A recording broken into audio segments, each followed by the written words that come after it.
তুই আমাকে এইভাবে পর করে ফেলে দিয়ে চলে এলি কেন? আমি এখানে এসে একটু ঝামেলার মধ্যে পড়ে গেছিলাম গো। কিসের ঝামেলা লেওড়া?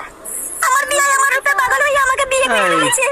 আর তুই বিয়ে করলি? তুই আমার একটু চিন্তা ভাবনা করলি না? হ্যাঁ, তুই যেদিন থেকে বিধবা হয়েছে সেদিন থেকে তো তোকে আমি সমানে ভালোবেসে আছি, একদিনও কামাই দিইনি, তারপরেও তো আমাকে কি করে ভুলে গিয়ে অন্যজনকে বিয়ে করলি রে বড়া?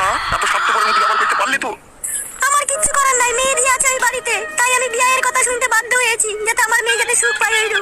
এলো মাগি, তুই নিজের সুখ আর তোর মেয়ের সুখ দেখতে গিয়ে তুই তো আমার জীবনটাকে দুঃখের সাগরে ভাসিয়ে দিলিল। বাস সালা, গাল দিবি না, মেরে হালুয়া টাইট করে দেবো। ভুল হয়ে গেল বা, ভুল হয়ে গেল। তাহারে সোনার ময়না পাতি নারকেল বেগম এইভাবে দুঃখের সাগরে ভাসাইতে তোর বিবেকে একটু আটকাইলো না? আবে লেওড়া চোদা বুড়ো চোদা, বাপের সম্পত্তি পেয়েছিস নাকি বে, তাই সারা জীবন চাষ করবি? কেলা চোদা কেলিয়ে ঘাড়ে চামড়া মাথায় লাগিয়ে দেবো করে বাড়ার হলের। কেন তোমরা এরকম কথা বলছো? আমিও তো নারকেল বেগমকে ভালোবাসি। লেওড়া চুদা, নারকেল এখন স্বাভাবিকা, ওকে সবারই ভালোবাসার অধিকার আছে। তোর কি একা অধিকার আছে নাকি বে বোকা চুদা? তুই এতদিন ভালোবেসেছিস, এতদিন তো ইচ্ছা মতো মাল থেকে লুটে পুটে খেয়েছিস বে। এবার কিছু